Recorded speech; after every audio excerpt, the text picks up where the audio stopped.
while these books seem very separate and independent, they are sister books. They connect with each other. Right. And so we start with author editor. We don't want to use our hot sauce yet. We want to get the seats right.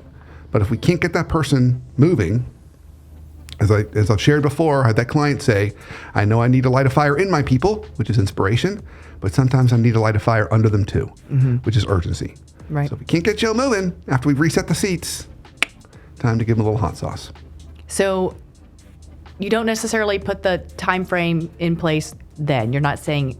No need to use urgency. No need to use hot sauce until Joe has failed in the author seat. Okay.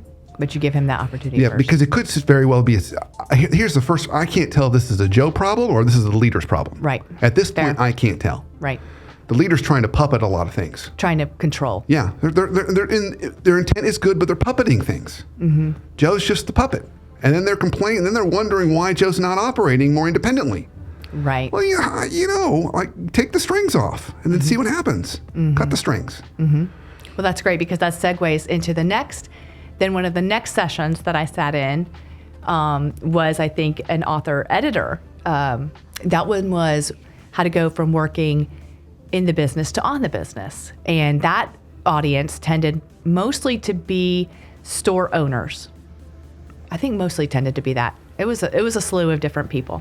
But I got to sit next to Lane, who actually owned 2 stores. He was a franchisee of 2 stores. And in that session of yours, which I, of course, had never seen before, and I was riveted by your story, which was a great story because I lived through that story with you. And that was when, back in the day, when you had a position with Chick-fil-A, and you had done a study of all the most successful operators at Chick-fil-A.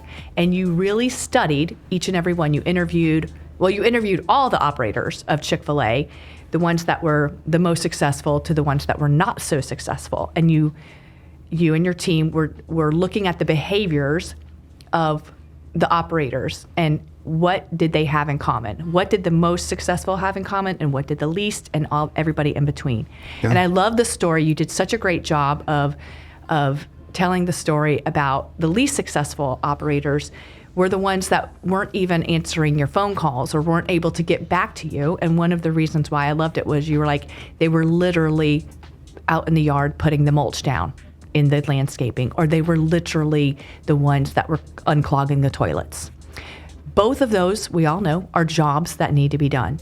Yeah. And one of the tenets of a Chick-fil-A owner is that they love their Chick-fil-A and that they care for it. We've all seen a Chick-fil-A and how well those owners are devoted to their stores. So that's not the issue. So it was great because you gave kind of the continuum of where everybody kind of was, and you then asked the breakout question, okay, talk to the person next to you about where you are on the continuum. And my Southernism, bless his heart, Lane from Eau Claire, Wisconsin, said, oh yeah, I'm out there putting mulch down. He was like, I'm number 1. I'm stuck at number 1. And so, and it was interesting because just overhearing the conversations around me, I think a lot of people are stuck at number 1. Like they love what they're doing. They care, but there's an unwillingness, as you just said, to cut the puppet strings. So what's your first step on that? Like, what do you tell those people where to start? Yeah, so the title of that session, which sets up kind of the goal here, is we're trying to go from working in the business to on the business.